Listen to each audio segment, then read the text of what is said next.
ሃሌሉያ እግዚአብሔር አምላኽና ነመስግነካ አሎና በዝንጉህዚ እግዚአብሔር ንስኻ ስለዝፈተኻ ሎሚ እንደገና አምላኽ ዝኾንካ እንደገና ከምዚልና እግዚአብሔር حبيرنا እግዚአብሔር ስምካ ክንጽውዕ እግዚአብሔር ኣብ ህይወትና ዛማዓልቲ እዚኣ ስለዝወስኽካ እዚና ነመስግነካ ኣለና እግዚአብሔር ንስኻ ምስ ፈተኻ ሁሉ ዝኸውን ንስኻ ምስ በልካ ሁሉ ዝቀውም ሁሉ ኣብ ኢድካ ዝኾነ ናይ ህይወትና መፍትሕ ናይ ህይወትና እስትንፋስ ሁሉ ኣብ ኢድካ ዝኾነ እግዚአብሔር ሃሌሉያ ፍጥረት ንዓኻ ይእዘዝ ካብቲ ተፈጥሮ ዘበለ ስርዓት ከይገበረ እትስኻ ዝበልካሉ ሁሉ ዝገብር ሃሌሉያ ኩሉ ኢድካ ዝኾነ እግዚአብሔር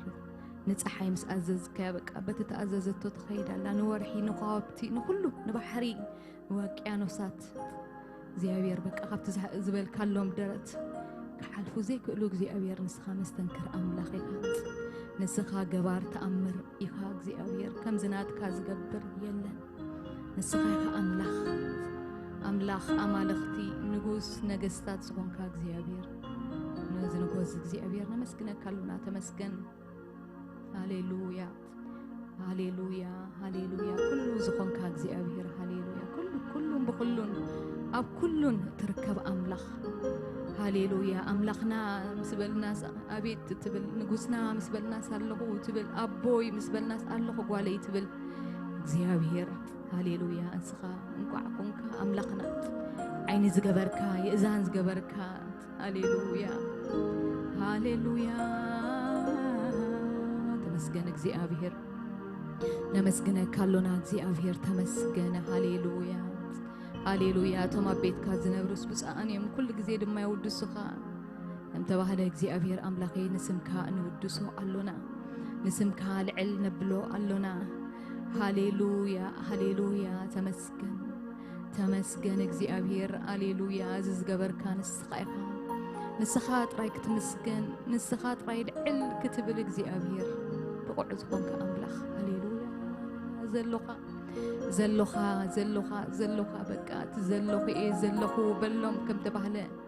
እትዘለኻ ዝነበርካ ጽባሕ ድማ ትመጽእ እንኮ ተስፋና ንስኻ ኢየሱስ ወዲ ኣምላኽ ኢኻ ሞበዚ ባህብለና ንዑ እንዳረኣናይና ነምልኸካ በቃ ተስፋናስ ኣብቲ ዘይርአ ወይ ድማ ኣብቶም ዘይምልሱ ኣማልኽቲ ሃሌሉያ ሃሌሉያ ተሰኪሞሞም ዝኸዱ ዘይስከሞም ደይኮነስ እግዚአብሔር ኣምላኽና ሃሌሉያ ተስፋና እንምካሓሉ ሃዲምና ንዕቆበሉ ኣለና ንብሎ እንተሎ ስምካ ጥራዩ እግዚአብሔር ወይ ነመስግነካ ኣሎና ተመስገን ሃሌሉያ ተመስገን እግዚአብሔር ክብር ንበካ ኣሎና ክበር ሃሌሉያ ነኽብረካ ኣለና እግዚአብሔር ወይ ሃሌሉያ ብሕብረት ሕጂ ድማ መፂና ንስምካ ንጽውዕ ኣለና እግዚአብሔር ኣምላኽ ስምካ ተዘይኮይኑ ላውነትካ ተዘይኮይኑስ ክንራኸብ ዘይንኽእል ሰባት ድነበርናስ እግዚአብሔር ብስምካ ሓደ ጌርካና ብደምካ ሓደ ጌርካና እግዚአብሔር ብደምካ ጌርካስ እግዚአብሔር ሃሌሉያ ቤተሰብ ጌርካና እግዚአብሔር ሃሌሉያ ሽምካ ይባረኽ ናይ ሕብረት ኣምላኽ ናይ ዝርርግ ደይኮነስ ናይ ፍቕሪ ኣምላኽ ናይ ሕብረት ኣምላኽ ናይ ህድኣት ኣምላኽ ናይ ትዕግስቲ ኣምላኽ ሃሌሉያ ተመስገን እግዚአብሔር ተመስገን ሃሌሉያ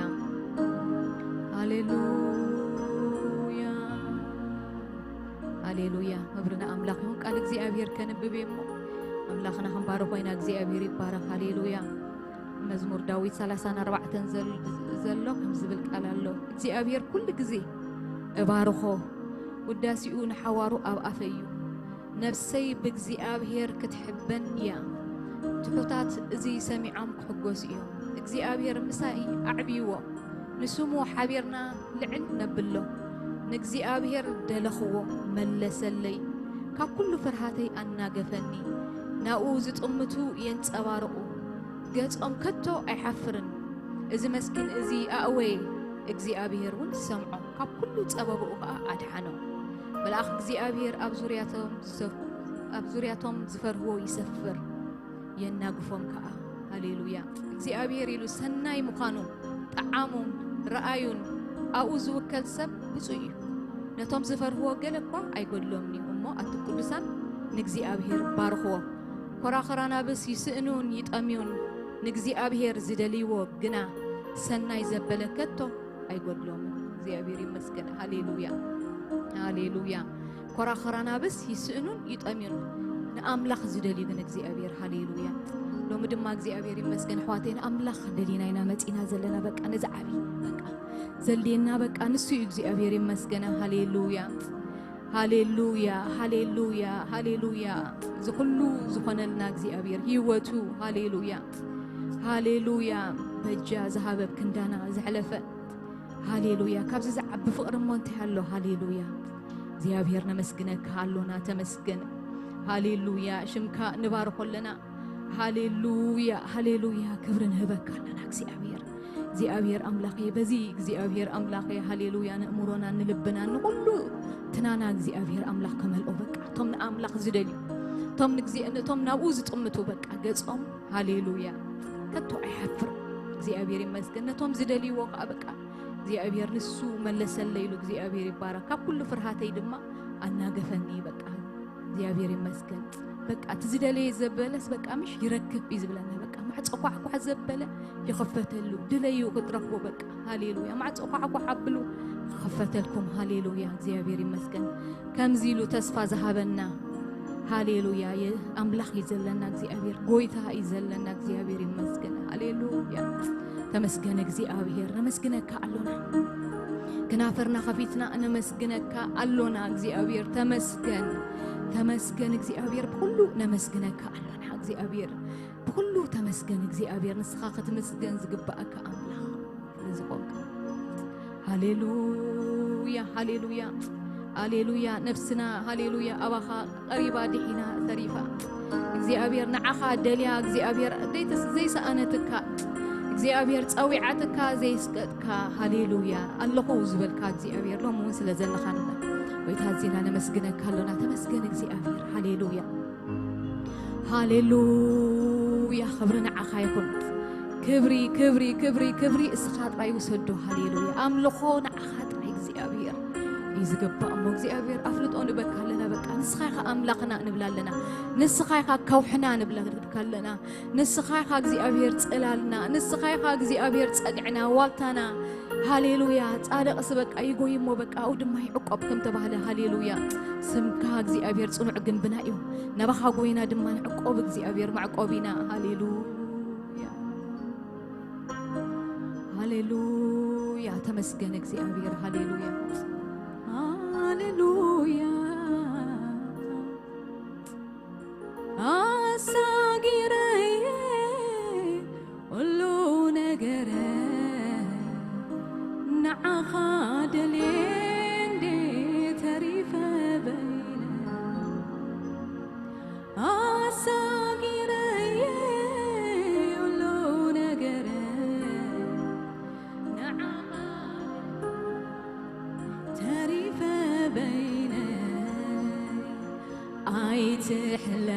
تحلفني بزاليت زيا أكايدا يلوت معكم تنكيقا كدك ما يدلن كم تزحالفه باركو زمني تزترفه كدك ما يدلن كم تزحالفه باركو زمني تزترفه أساقيري ولو نقري نعخا دلين دي غريبة بيني أساقيري ولو نقري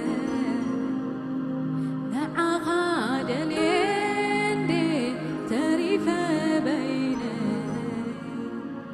أي تحلفني بزالك وديا أكايدا يلوت معكم تايتنكيخا ክደክም አይደለም ከም ተዘሓለፈ ማርኮ ዘመነ ትዝተረፈ ሃሌሉያ ባረከካ ለና እግዚአብሔር ሃሌሉያ ሃሌሉያ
نبكالنا እግዚአብሔር ንስኻ ሓጎስና ምንጭ ሓጎስና ንስኻ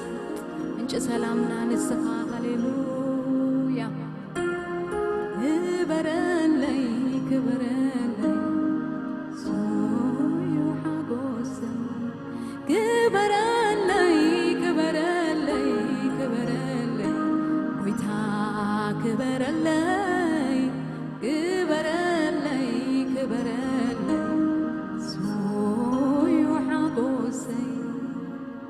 خيركم እግዚአብሔር نخبرك لنا كبر منفس قدوس هاليلويا تسمك تصوعلو ስለዘለخ هاليلويا نمسكنك هالونا እግዚአብሔር هاليلويا هاليلويا كبرنا አምላክ ይሁን هاليلويا እግዚአብሔር ይመስገን አምላክና መብሩክ ንቦይና መዝሙር ጌርና እንደገና هاليلويا በረለይ ከበረለይ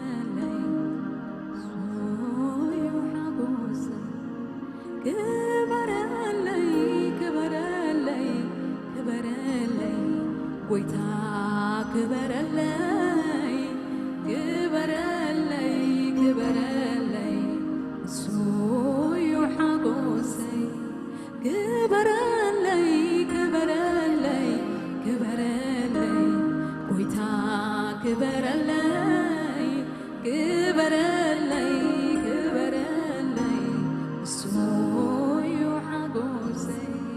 هاليلويا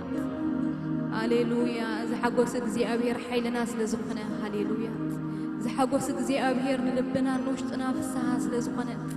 هاليلويا አምላኽ ክብሪ ንህቦ እግዚአብሔር ይመስገን አምላኽና ነመስግን ኣሕዋቴ هاليلويا ሓጎስና ስለዝኾነ هاليلويا ክብረትና ስለዝኾነ هاليلويا ነመስግነካ እግዚአብሔር هاليلويا መስገን እግዚአብሔር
قصاني نسخا لبينها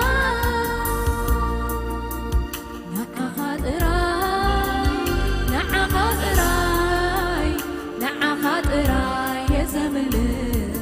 أملاك سماي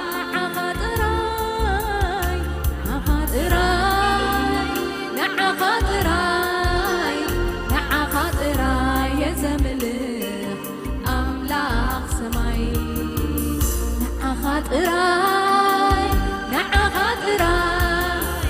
نعا خاطراي يا زمن أملاك سماي نعا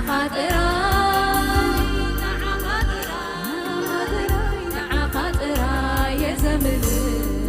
أملاك سماي هللويا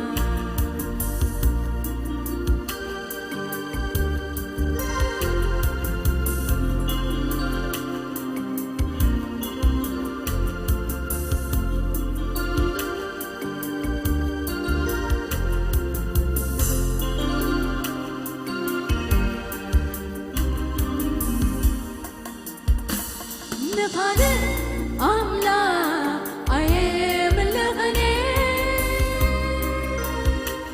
ونوتا ملقتي أملاكي يبلني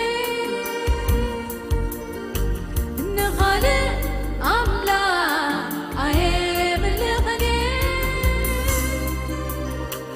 ونوتا ملقتي أملاكي يبلني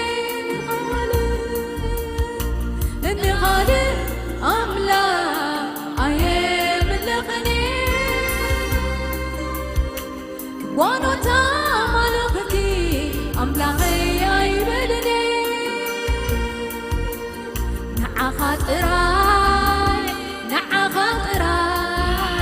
نعا خاطراي يا زمن أملاك سماي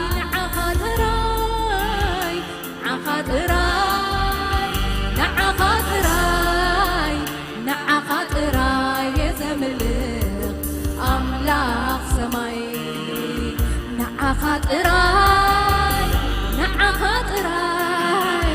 نعا خاطراي يا زمن أملاك سماي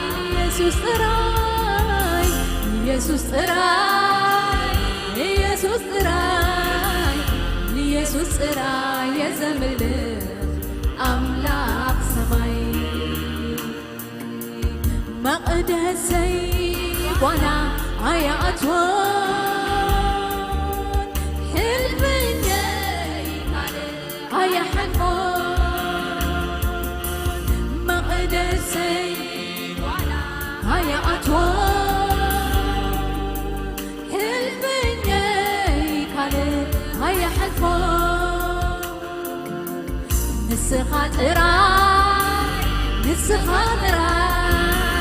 نسخة طراي نقد أتوم يزخفتو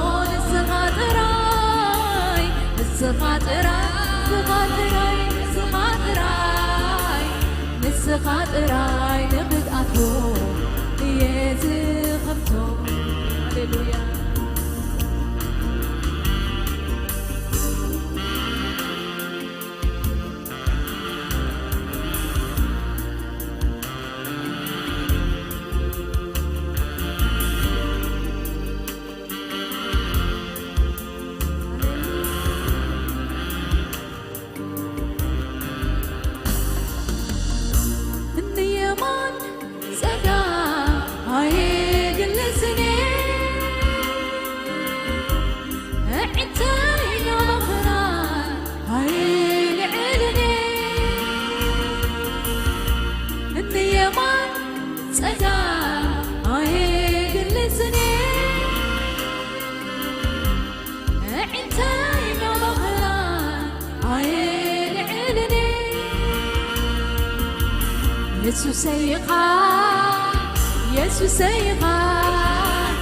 يسوع سيقا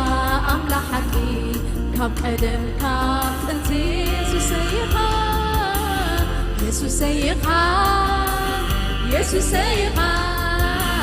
يسوع سيقا أملا حقي كاب قدم كاب تنتي ኢየሱስ ሰይኻ ኢየሱስ ሰይኻ ኢየሱስ ሰይኻ ኣምላኽ ሓቂ ካብ ቀደም ካብ ጥንቲ ኢየሱስ ሰይኻ ኢየሱስ ሰይኻ ኢየሱስ ሰይኻ ኢየሱስ ሰይኻ ኣምላኽ ሓቂ ካብ ቀደም ካብ ጥንቲ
ሃሌሉያ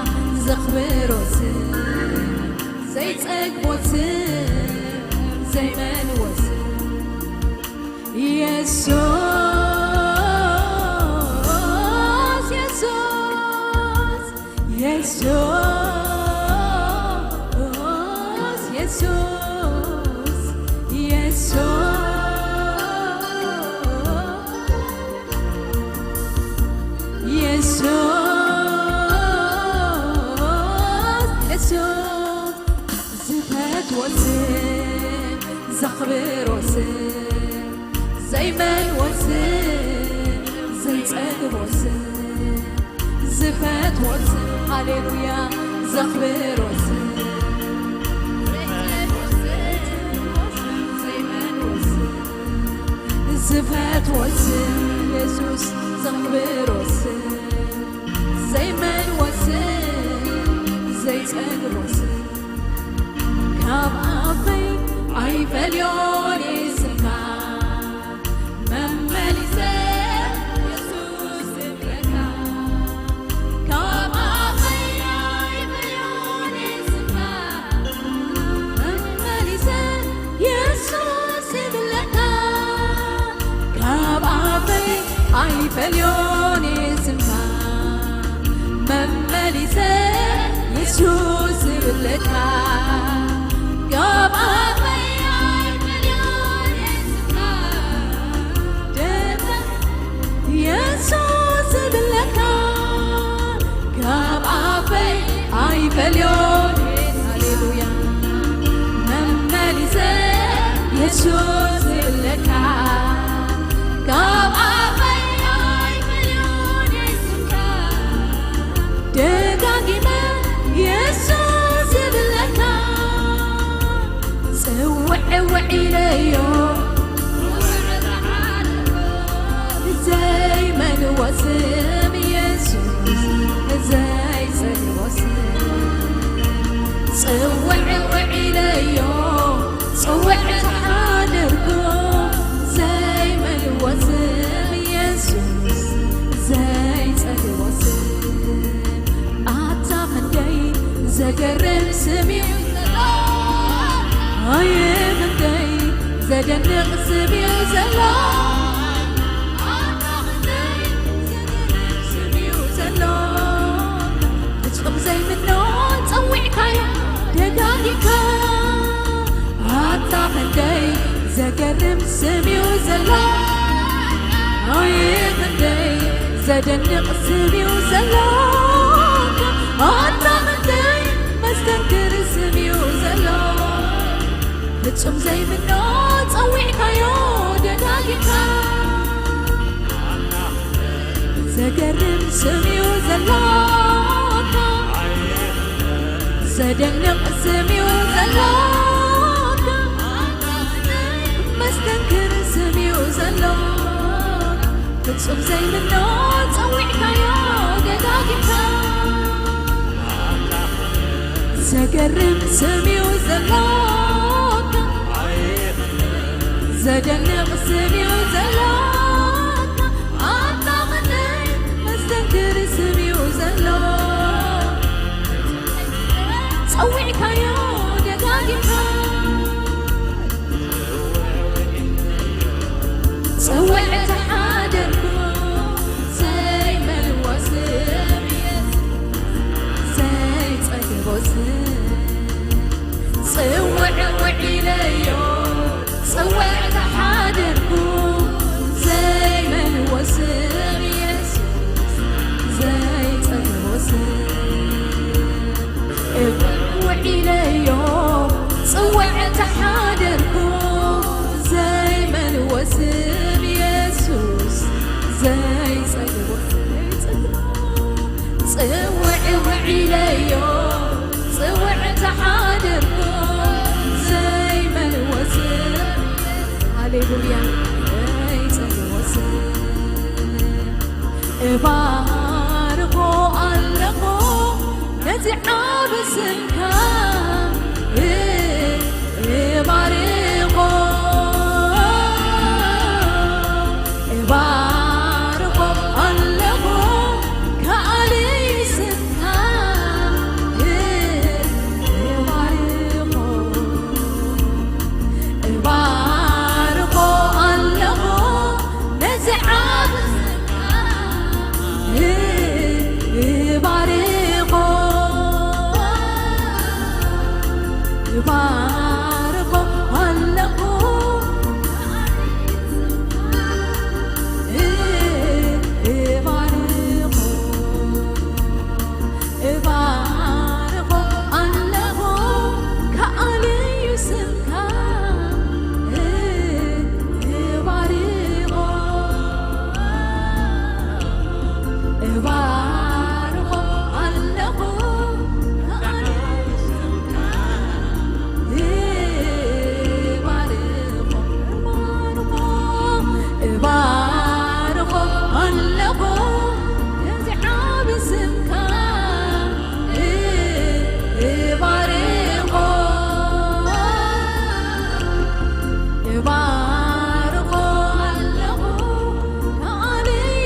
እስምካ እዚ ብምሕረት ሃሌሉያ ዝፍለጥ እስምካ ሃሌሉያ ሃሌሉያ ንባርኾ ሃሌሉያ ንባርኾ ባርከካ ኣለና እግዚአብሔር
أملاخنا مليسنا خبر قلوبنا እግዚአብሔር ይባረክ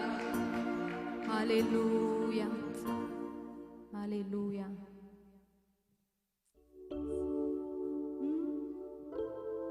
ነመስገን እግዚአብሔር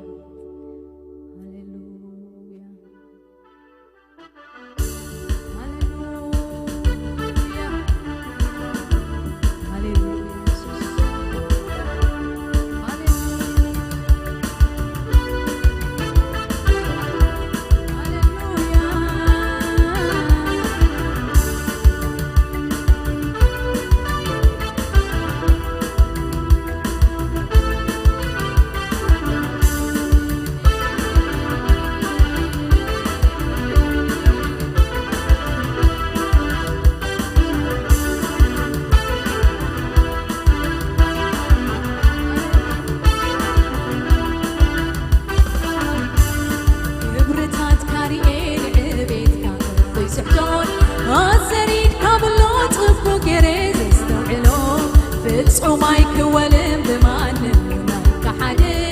قولي حر اللون عبيتك كل مسكين كبرت هاتكاريين عبيتك كل سعدون عسانيك كاملو تفكو قريب سعدون صومايك ولم بمعلم كحدي قولي حر اللون عبيتك كل مسكين كبرت هاتكاريين عبيتك وقرد استوعلو فتصومايك ولم بمعنى ولايك حديد قولي حر اللون عبيتك كل مسكين أملاغي كمتن عبيتك كمتن بذكر كبرتك في مرمى والداسي مسكستنا أملغو كتوسك بقوعيها أملاغي كمتن عبيتك كمتن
تزيبصح مستنكرنتك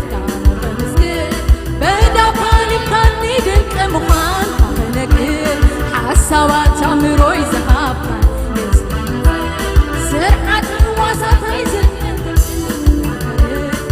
تزيبصح مستنكرنتك مسكين بدافاني كاني دنك مخان نقر أملاهي كمتن عبيتك مستنكر كبرتاتك كبر قرما ودازي مسكنا أملاها كتوسد بقعيها أملاها كمتن عبيتك كمتن مستنكر كبرتاتك كبر قرما ودازي مسكنا كتوسد بقعيها كتوسد بقعيها كتوسد بقعيها كتوسد بقعيها كتوسد بقعيها كتوسد بقعيها كتوسد هاليلويا كتوسد بقعيها كتوسد بقعيها كتوسد بقعيها كتوسد بقعيها كتوسد بقعيها كتوسد بقعيها كتوسد بقعيها كتوسد بقعيها كتوسد بقعيها هاليلويا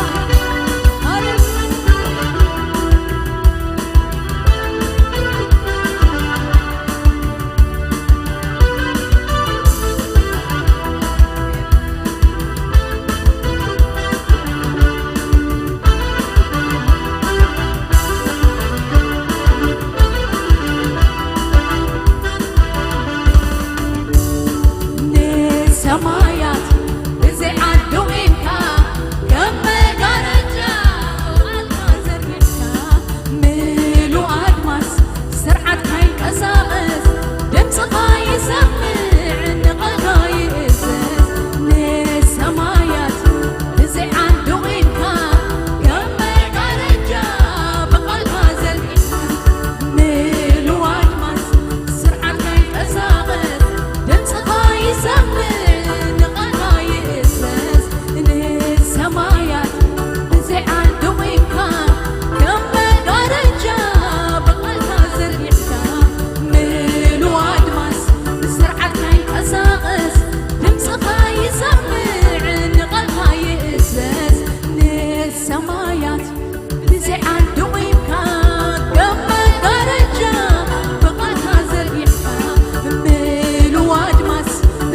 كاين كسامس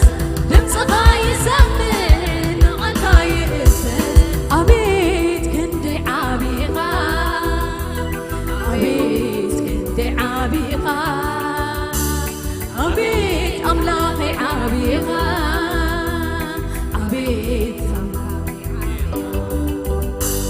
عبيد كنت عبيقا عبيد كنت عبيقا هاليلويا عبيد أملاخي عبيقا عبيد أملاخي عبيقا عبيد عبيقا عبيد أملاخي عبيقا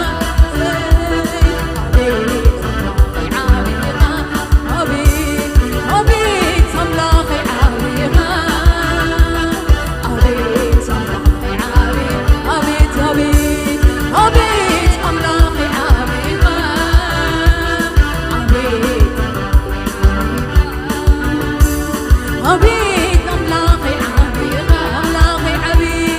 عبيقا أبيت أملاخي عابيخا هللويا أبيت أملاخي عابيخا أبيت كنت عابيخا أبيت كنت عابيخا أبيت أملاخي عابيخا أبيت أملاخي عابيخا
ዘላለማዊ ብሩህን ዝሆንካ እግዚአብሔር አምላክና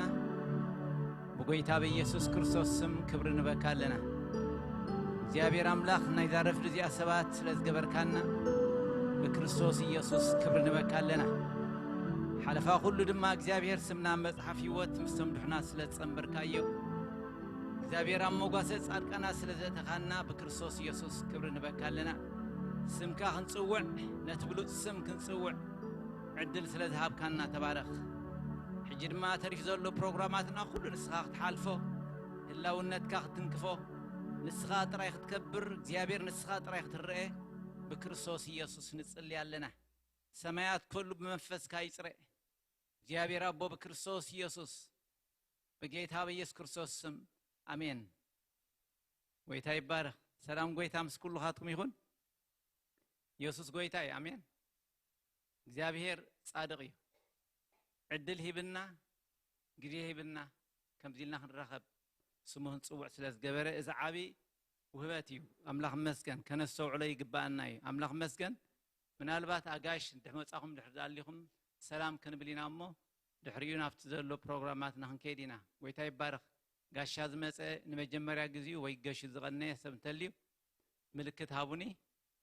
ኩላህና ዘለና ኢና ዘለና ብዙሓት ገሸውና ኣለው እግዚአብሔር በሰላም ይምጻዮም አሜን ገሌም በመርዓ ገሌም ተፈላለየ መንገዲ ገሸም ኣለው ጎይታ ይባረክ እግዚአብሔር አይ ቲንክ ከም ተረዳእና ኣነ አይ ቲንክ ዊንተር ይእክብ ዘብለና ቁርኾን ኮለሲ ኩላህና ዝእክብ ንብል ግን አምላኽ ሁሉን ጊዜ አለው አሜን ኢየሱስ ጎይታ እዩ ስድራና ክንበጽሕ ብርሃን ክንከውን ኣብ ተጸዋዕና የዘበለ ድማ ፍቃድ አምላኽ ስለዝኾነ ጎይታ ይባረክ ኢየሱስ ጎይታ እዩ መተንባህታ ዘለና ቁርብ ክዛረበት ሁሉ ፕሮግራማትና ከም ቀደም እዩ ዘሎ ግና ዛት መጽለላ ሰንበት ኣብዚ ኾንና ንምልኽ ፈሊጥና ኣለና ኩላህና ፒክኒክ ኣፍቲ ፒክኒክና ክንከይድ ማለት እዩ ብተኻኣለ መጠን ብሰዓትኩም ክትመጹ ብሰዓትና ንምጻእ on time ንምጻእ ለድሕሪኡ ድማ ዲያመንቲ ይዕሩክትና ዲዮም ኣዝማድና ኣሕዋትና ሒድና ንመጻሉ ጊዜ ድማ እዚኣ ዝዓድል እዚኣ ቮሊቦል ንጻወቲና ባስኬትቦል ንጻወቲና ወይ ድማ ኩዕሶ እግሪ ንጻወቲና ኢልኩም ሲሕጉሞም ትመጹ ማለት እዩ ሽዑኻ ብርሃን ወንጌል ካብቲ ወንጌል ተኻፊሎም ይኸዱ ስለዚ ሓደሽቲ ሰባት ሒዝና ንመጻላ ዳርጋ ኢቫንጀላይዝ ንገብረላ መንገዲ ስለዝኾነት ፈልጦ ሰብ ፒክኒክ ኣለና ምሳና ወዓል ጽቡቕ ምግቢ ከነዳልዎ ሆፕፉሊ ቶም ዳልዎ በዓል መሪሕ ዳለይና ጽቡቕ ስጋ ከመይ ዝበለ ክንቅርበሎም ኢና ጎይታ ይባረክ ኢየሱስ ጎይታ አሜን አይ ቲንክ ካልእ ፕሮግራማትና ኩሉ ከመይ ዘሎ ቀጥታ ናብ ቃል አምላኽ ከን ለምድራር ጎይታ ኣለና ደቅና ድማ ክድቢኦም ማለት እዩ አምላኽ መስገን ካብ ዘለናዮ ኩሉና ክንትሲና እሞ ኣብ ካልኣይ ነገስ ምዕራፍ 6 ከነውፅኢና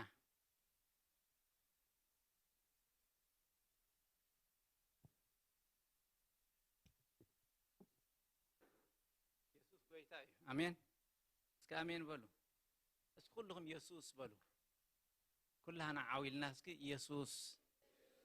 በይንኻ ኢኻ ጎይታ ንበሎ ካልእ የልቦን ናይ ሓዳረይ ጎይታ ንስኻ ኢኻ ናይ ደቀይ ጎይታ ንስኻ ኢኻ ናይ ቤተሰበይን ኣሕዋተይን ዓሌተይን ጎይታ ንስኻ ኢኻ ናይ ሃገረይ ጎይታ ንስኻ ኢኻ ናይ ዛ ከተማ እዚኣ ድማ ጎይታ ንስኻ ኢኻ አሜን እሱ ጥራይ ይኽበር ኣብዚ ናይ ጸረ ክርስቶስ ዘለና ዘበን ዘለና ጸረ ክርስቶስ ክግለጸሉ ዝቀርበሉ ድቀራረቡ ዘሎ እዚ ናይ ዓለም ቴክኖሎጂ ኣካይዳት ሪእዎ ኣለኹም ንመን ይዝዳሎ ዘሎ እንድሕዳሪና ኩሉ ንጸረ ክርስቶስ ይዝዳሎ ዘሎ ሲስተም ናይ ጸረ ክርስቶስ ኦልሬዲ ይዓይሎ ሰብ ዘይተገለጸ እምበር እቲ በዓሉ ጸረ ዝኾነ ዘይተገለጸ እምበር እቲ ሲስተም ናቱ ንዑ ዘዳሉ ኩሉ ነገር መርዓ ክትገብር ከለኻሲ ውትፊልካ መርዓ ይትገብርኒ ኢኻ ምድላው ይግበረሉ ይምሽ ልክዕ ጸረ ክርስቶስ ዝግለጸሉ ጊዜ ድማ እንታይ እንደኾነ እዩ እንዳተዳለው እዩ ዝኸይድ ዘሎ ይዕንትና ክፍት ኣቢልና እንተሪእናዮ ኣብ ደገ እንድሕር ዳ ወፂኻ ዝግበር ዘሎ ሲስተማት ኩሉ ንመን ይዳሎ ዘሎ ንዑ እዩ ዝዳሎ ዘሎ ስለዚ ንሕና ታ ቸርች ሆፍሊ ክንምንጠል ኢና ግን መሪር ከቢድ ዝኾነ ዘበን እናመፀ እዩ እቲ ዕድል ንኣዝማንና ንኣሕዋትና ዘይድሓኖ ነምልጠሉ ጊዜ ሕጂ እዩ ህይወትና ከም ክርስቶስ ኮይኑ ክመላለስ ጨና ዘለና ናይ ክርስቶስ ጨና ዘለና ጨናና ጥዑም ዝኾነ بكل نجارنا تسحبهم من أنتم موسو إخزابير يزعيو ترى إحنا أمونات كوينا نسمتين نخبره بقى أب بيتنا نتسوق عيو أب سرحنا نتسوق عيو أب بيت خريستيان نتسوق عيو خمسة أب زيان نتسوقه أب دقدما خم ولك نتسوق خنكلا لنا مالتي كل حسابنا أمورنا تقللها بيلو السقوط دنا كريستوس حساب يهلهم قبل ناخذ القلم لاخسي كريستوس انتي حسبني لنا كان حسب لنا مالتي انتي بزعم مدحان نسبات مدنقات حمات كفوس كله نرينا عورات كفوس كله نرينا يرنا مالتي نا كريستوس حساب كله ونا يقباي نحنا ما بتصلتنا كم خنجبر سلطان توهيبنا بفلاي محبر أملاك مالتي سلازي السم كي تصوعنا يو تطو أي نبل كل جزء سمون تصوعيه عبد خام كان خرصة تصوعيه أبزورك كاي جزء خرصة تصوعيه ما كفى بالعلك بلا كاي أبتسفاز غرط كايو جزء دك خاديم بدك خادي حق استخون كا بدخون نقدر حق استخون كا سم تصوع نقرات كله نتصب كله طي مالتي سلازي السم كل ساعة أنت خون زربانا خون الله يسوس أنت خون الله زربانا بقى يسوس آمين اسك آمين بلو يسوس قوي تاي بلو حج سيول أنت خون الله ينقط قط الله لوسفر ينقط قط الله بقى رعدي أطول مالتي سم تصوع يسوس قوي تاي نحن وش كلنا سي أفت منفسه عالم من قصاص يزخون أبزي جوز هنا عالم من ما يترن تخون أبت منفسه عالم كن ينقط قط أجانن ينقط قطو بلانهم نظام رفض زي حسوا أجندهم كله تاخون دواء وعيب آمين سلازي قبل علدكنا يسوس نتصوع قبل على بيتنا يسوس نتصوع قبل على نبرتنا تحسنا كل جزء تاني نبل يسوس قويتا إخا آمين آمين اسم مالكاد ما إخبار أبو يرديكا منفس قدوس يرديكا نسخة كريستوس يسوس ودهياو أملاخيخا إلمس بيتروس استزارو وتايلوا إذي أبو ينتري قلت الكانير بمن ما يبلكان آمين بزي أتريخ ما نكون حقوسي قبانا يسوس قويتايو اختبر كاللغاسي منفس أملاخ أبو ينجيرك هم تولد اللغة آمين آمين يسوس قويتايو هاليوليا بقى خم صادقسي ها كم شرنا هم بس أنتيخون توعد كوينا خنوت إخبار يدلينا له آمين يسوس قويتاي نايلو معلت أرسنا أبحقها تأمر تخرس يعين تلبي كفت اللي آمين تحقق ذلو دلو بزي أبقال كاتأمر تمن تخرسني يعين تلبي تكبر اللي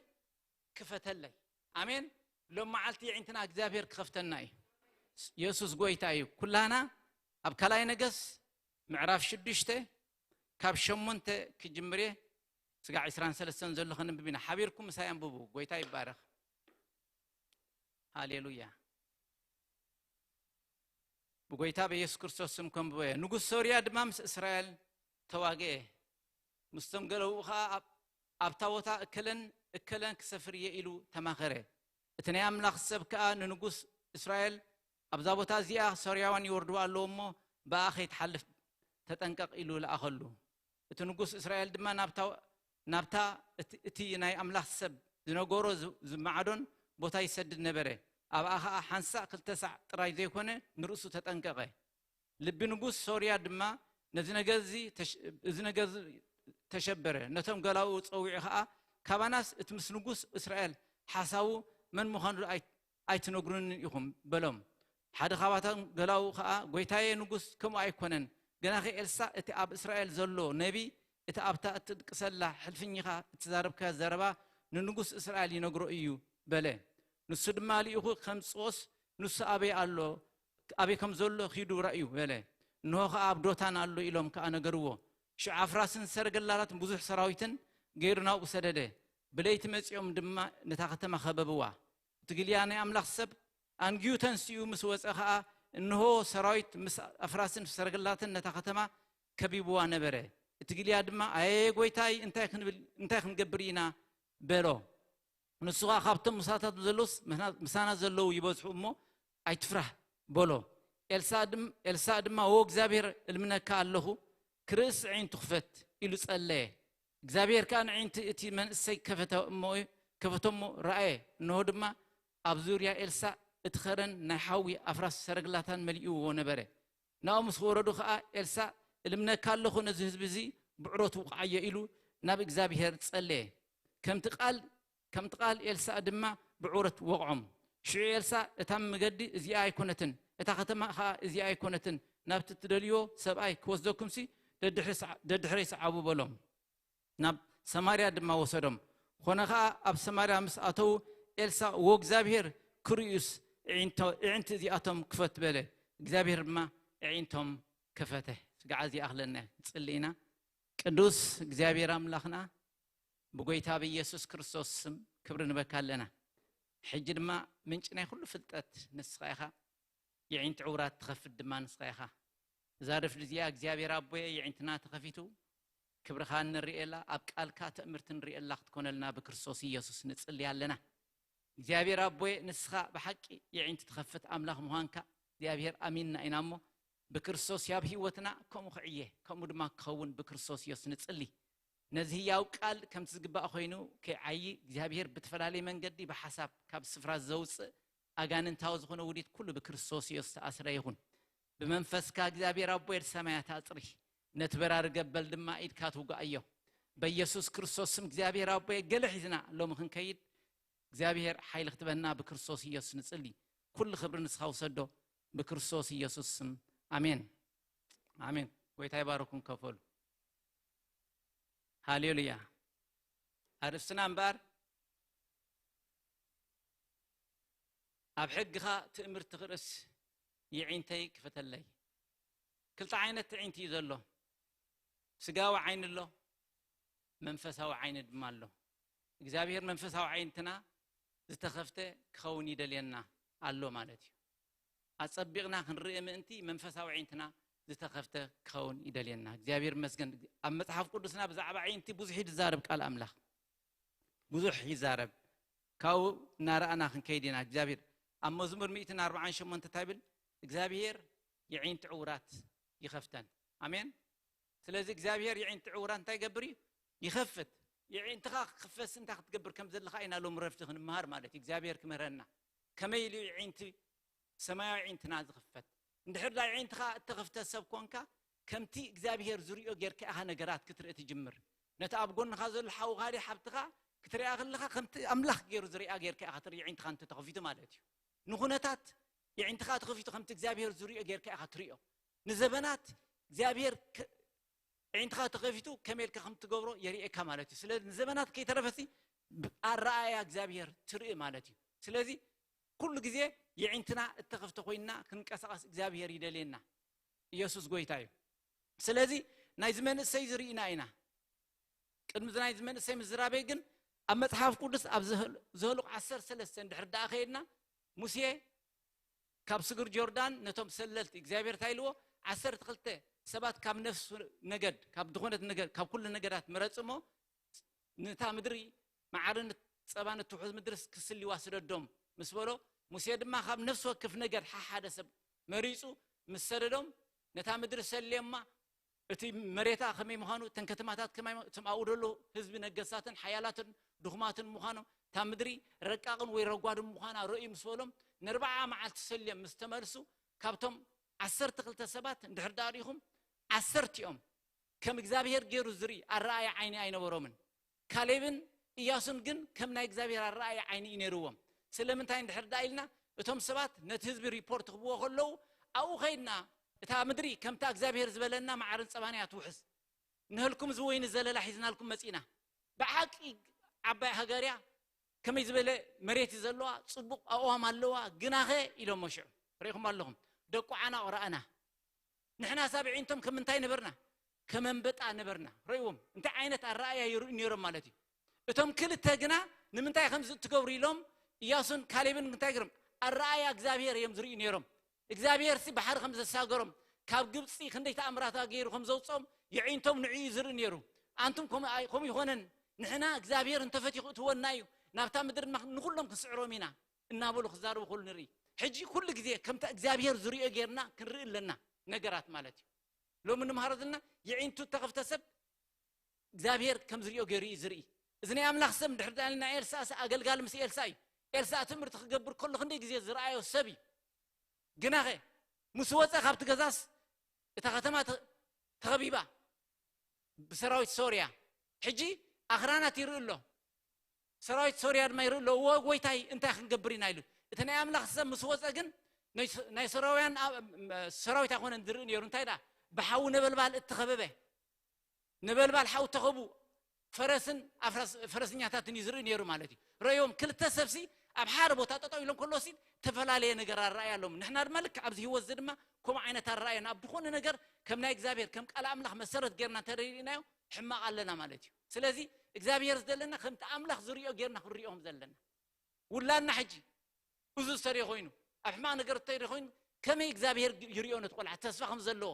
ከም ዝመልሶ ይርኢ ስኻ ድማ ከምኡ ጌርካ ትርኢ ኣለካ ማለት እዩ ስለዚህ ተኸፍተ የዒንቲ ክህልወና አለው አሜን ኢየሱስ ጎይታይ አምላክ መስገን ከመይል የዒንቲ ወሐዋርያ ጳውሎስ ዋላን ሰብ ኤፌሶን ክዛረብ ኩሎም ሲ ታሎ ልብ ዓይንኩም ዘሎ ቃል አምላክ ይነግረና እማ ዓይንቲ ልብኩም በርሂው ተስፋ ጽዋዕኩም ክትፈልጡ ይብለና እንታይኩም በርሂው የዒንቲ ልብኩም እትናይ ውሽጢ መንፈሳዊ ዓይንኻ በርሂው ተስፋ ጽዋዕኻስ እንታይ ምዃኑ ክትፈልጥ እንድሕር ዳኾንካ የዒንትኻ ዝበርሀ ክኸውን ኣለዎ አሜን ኢየሱስ ጎይታ እዩ አሜን ናይ ስጋ መብራት ዓይን እየ ኢሉ ዓይንኻ ዓውርቲ ተኾነት ጸልማ ትኸውን እንድሕር ዳ ብርህቲ ኮይና ግን ብርሃን ይኸውን ኢሉ ዝዛረብ ሕጂ ሸውዓተ ነጥብ ክዛረበ ተን ሸውዓተ ነጥብና የዒንቲና ከመይሉ ይኽፈት ሰማያዊ ዒንትናስ ከመይሉ ይኽፈት ካብዝና ኤልሳ ክሪና እዝጎበዝ የዒንቱ ከመይሉ ከምተኸፈተ ናይ ኤልሳ ግልያ እግዚአብሔር ከመይሉ ከፊትሉ እንድሕር ዳሪና ኤልሳ ናይ አምላክ ሰብ አክንዱ እንታይ ስለዝገበረ እስኪ ስለዝለመነ እስክበሉ ስለዝለመነ ክትልምን ከለኻ እግዚአብሔር የዒንትኻ ይኸፍት እዚ ግን መን ይጽልየሎ ሰባት ክንጽልየሎም ከይና የዒንቶም ይኽፈት ማለት እዩ እንተ ለሚና እንተ ጸሊና ሰባት የዒንቶም ይኽፈት ኢየሱስ ጎይታ እዩ ኣብ ካልኣይ ነገሥት 17 ታይ ብለና ኤልሳ ድማ ወእግዚአብሔር እልምነካ ኣለኹ አሜን ዒንቲ ክሪስ ዒንቲ ክፈት ኢሉ ጸለየ እግዚአብሔርካ ዒንቲ እትመንእሰይ ከፈተሞ ራእየ እንሆ ድማ ኣብ ዙርያ ኤልሳ እትኸረን ናይ ሓዊ ኣፍራስን ሰረገላታት መሪእዎ ነበረ ይብለና ስለዚ እዚ መንእሰይ እዚ ኤልሳ ናይ አምላክ ሰብ ስለዚ ሰብዚ ስለዚ መንእሰይ እዚ የዒንቱ ክፈት ኢሉ ምጸለየስኒ ኣኹል ኣድማዲክ የዒንቱ ተኸፊቱ ነቶም ናይ ሶርያውያን ወታደር ዘይኾነ ነቶም መላእክቲ ፈረስ ሒዞም ሓዊ ነበልባል ሒዞም ጥሙትለለው ርእይዎም ማለት እዩ ስለዚ ክንልምን ከለና ሓደ የዒንት ሰባት ይኽፈት ማሕበር አምላክ ክትጽሊ ከላ የዒንት ህዝብናይ ከፈት ክትብል ከላ ካብ ሃይማኖት ወጽዮም ካብ ባዕድ ዝኾነ ኣማልክቲ ወጽዮም እንታይ ኾኑ ናብ አምላክ ክመጹ ይጅምሩ የዒንቶም ይኽፈት ነቲ ቃል ከንብቦ ከለዉ የዒንቶም ይኽፈተሎ ማለት እዩ ኣብኡ ትእምርቲ ክርእዩ ይጅምሩ ማለት እዩ እግዚአብሔር ምስትውዓል ክቦም ይጅምር ማለት እዩ ስለዚ ክትልምን ከም ዘለኻ ስለ ርእስኻ ስለ ቤትካ ስለ ዝማድካ ስለ ዓሌትካ ስለ ሃገርካን ምድርኻን እንታይ ክትገብር ከም ዘለካ ክትልምን ለምኑ እሞ ክትረኽቡ ኢኹም አንኳሕኩዑ ክፈተልኩም እዩ ድለዩ እሞ ክትረኽቡ ኢኹም ቃል አምላክ እዩ እዚ ኣብ ማቴዎስ 7 ስለዚ ክንልምን ከለና የዒንት ሰባት ይኽፈት አሜን አንተ አሜን በሉ ኢየሱስ ጎይታ እዩ በቃ ስለ ርእስና ክንጽሊ ይግባና ዒንትና ክፈት ግን ስለ ሰባት ድማ ክንጽሊ ይግባና ኢየሱስ ጎይታ እዩ ካላይ ኣብ ዘፍጥረት 21 16 አጋር ኩላና ንፈልጣ ኢና አብርሃም ሓርባ ማይ መሊኡ ስንቂ ቅጫ ሂቡ ኣብ መንኩባ ኣቐሚጡ ኪዲ ናበይ ኺዲ ኢልዋ ናብ ምድረ በዳ እዞም ብሲና ገለድ መጻኹም ትፈልጡ ኢኹም በቃ ናብኡ ናብ ጭው ዝበለ በረኻ ምስ ወዳ ኺዲ ኢልዋ ኣብ ብዕር ሸባዕ እንታይ ትገብር ነበረት ይብለና ኮለል ትብል ነበረት ኮለል ኣብ ዝበለትሉ መጠን ድማ እታ ብራሽኣ ዝነበረት ኣብ ሓርባ ዝነበረት ማይ እንታይ ኮይና ተወዲኣ ህፃን ደኺሙ ዳርጋ ናብ ሞት ከይዱ ኣብ ትሕቱ ሓንቲ ኦም ድርቢ ኣቢላ ኣብ ማውትኡ ምእንቲ ከይትርኢ እንዳትሰኣኽ ክመውት ከሎ ምእንቲ ከይትርኢ እንታይ ኮይና ኣርሒቓ ቀስት ምርዋር ዝኣክል ርሒቓ ኣብኡ ግን እንታይ እያ ትገብር ነይራ ኣብ ቅድሚ ኣምላኽ ዓው ኢላ بخيت يبلنا يسوس قويتاي تاجبرت كميلا عو إلى أب سماي أب صاوز بتصح بخيت وداخ موت قريبيو يسحل الله يبكلو سدماو لك عو إلى مسبخيت يبلنا قال أملاك زارب كله شعر ما كاب سماي إجزابير أجر أنت هونكي تبخيل لخي إلوه دمت تقولع سميعي إيه أجوه عب حزب خوني لو آمين آمين أبجوز بلا برخ أنت قيلا عو إلى بخيت أبخا خيانا سني سباتي سحبي مالتي عو إلى نزبكي نبي حق مرر الحزن ريقم دوت فلت مرر عو إلى نزبكي أنت مالتي ነቲ ደሓቶ ዘሎ ነገርሲ ኣዝዩ እንታይ ይደልዮ ማለት እዩ ስለዚህ የዒንትና ክኽፈት የዒንት ሰባት ክኽፈት ድሕርዳ ኮይኑ ዓዊልና ክንበኪ ይግባአና ማለት እዩ ጥብ ባቢልና ዘይንፈልጥ ሰባት ክንህሉ ንኽእል ኢና ሰብ እንዳጠፍኦ ከሎ እንዳራኸ ሰባት ብሕልፍላይ ንሕና ኤርትራውያን ማለት እዩ ግልጽ ኢልና ኣብ በዓል ኡጋንዳ ብተፈላለየ ቦታ ትሪእዎ ኣለኹም ኣብቲ ኒውሳት ክንደይ መንእሰይ ነብሲ ቆቲሉ ጠፋ ኣሎ ሕጂ ብሳን ፍራንሲስኮ ቆልዓ 19 ዓመት ቆልዓ ኣብ ገዛት ምንም ዘይጎደለ ኩሉ ነገር እኮ ኣሎ መሊኡ ኣሎ ትምህርቶም ኸዱ ስራሕ ኣለዎም ፅቡቕ ክደኑ ፅቡቕ ዝውሩ ግን ከ ድነበዓሎም ድበኺሎም ሰብ ስለ ዘይረኸቡ ሸለው ኢሎም ይጠፍኡ ኣሎ ደቂስና ኮሜዲ እንዳራእና ክንስሕቕ ጥራይ ክንውዕል እንድሕር ዳ ኮይና something wrong after ክርስትናና ማለት ስለዚህ ኣጋራይዋ ንወዳ ብምንታይ ኣትበጀ ተኣሪሕናቱ ዓው ኢላ ስለ ዝበኸ ኢየሱስ ጎይታ እዩ ኣለኹም ደምሳይ ኢየሱስ ጎይታ እዩ ኣብ ዘፍጥረት 21:19 ኣምላኽ ድማ ዓይና ኸፈተላ ዒላ ማይ ከኣረአት ከይዳኻ ሓርባ ማይ መሊኣ ነቲ ቆልዓ ኣስተየቶ ኣብ ምድሪ በዳ ጻምእ ማይ ተወዲእዋ እናበኸየት ከላሲ ዓው ኢላ ብምብካያ ንኣምላኽ ኣብርሃም ብምፅዋዓስኒ ኣብ ቅድሚያስ ዒላ ፈጢሩ እግዚኣብሔር የዒንታ ክፍት ተበለስ ዒላ ውጃሕጃሕብል ተድልዮም ናብታ ሰዓት ዲኣ ድማ ገንዘብ ኣይኮነትን ግሪን ካርድ ኣይኮነን ተድልዮም ኣብቲ ኣጻምእ ጭው ዝበለ በረኻ ተድልዮም እንታይ እዩ ማይ ምስታይ ጥራይ እዩ ድሌታ ንጹር ስለ ዝኾነ ዓው ኢላ ስለ ዝበኸየት እንሆ ዓይና ኸፊትላ ነቲ ማይ ረአየቶ ቀዲሓ ድማ ንወዳ ተንስአቶ እዞም ሎሚ ንሪኦም ዘለና በዓል ዱባይ ገለ ክትሓልፉ ከለኹም ትሪእዎም ዘለኹም ሳቶም እዮም ደቂ እዮም እስማዒል በታ ጸሎትያ ዘሮም ከም ሕፃ ባሕሪ ኮይኑ ንህለኩም ማለት ኢየሱስ ጎይታ እዩ ኣሜን ሳልሳይ ጴርጤሞስ ዝበሃል ስውር ዓይንቱ ዕውር ኢየሱስ ይሓልፍ ኣሎ ምስ በልዎ ዘይተዛነየ ጥዋዕዋዕ ዓጠምጠም ህዝቢ ሰብ ክሓልፍ ምስ ሰምዐሲ እንታይ እዩ ዝኸውን ደሎ ኢየሱስ ናዝራዊ ይሓልፍ ኣሎ ኢሉሞ እንታይ ብለና ወዲ ዳዊት መሓረኒ ኢሉ እንታይ ከመይ ኢሉ ለሚኑ እንታይ ዓው ኢሉ እንታይ ጨደረስ ክበሉ ዓው ኢሉ እንታይ ገይሩ ጨደረ በቃ ነቶም ጥቑ ዘለዉ ስኒ ስጋዕ እዝኖም ዝሕሞም ስቕበላታይ ትረብሸና ስጋዕ ድብልዎ እንታይ የርእየካ ክቱር ዝኾነ ድልየት የዒንቱ ክፈት ክቱር ዝኾነ ድልየት ከም ዝነበሮ ዓው ኢሉ ጨደረ ዓው ኢላ በኸየት ዓው ኢሉ ኸኣዚ በቃ ወዲ ዳዊት መሓረኒ ስቕበል ኢሎሞ ስቕ ኣይበለሎምን ኢየሱስ ጎይታ እዩ ኣሜን ኣብ ማርቆስ 10:51-52 ኢየሱስ ድማ እንታይ ክገብረልካ ትደሊ ኣለኻ ኢሉ መለሰሉ እቲ ዕውር ከዓ ረብኒ ክርኢ በሎ ኢየሱስ ከዓ ኣኪድ እምነትካ ኣሕወየትካ በሎ ብብኡ ረኣየ ኣብ መንገዲ ድማ ሰዓቡ እዚ ናይ ዝርኻ ሕልፍ ድበለ ዝገብሮ እንታይ መሲልኩም መንፈሳዊ ዓይኑን ስጋዊ ዓይኑን ከላይ ተፈዊሱ ልክዕ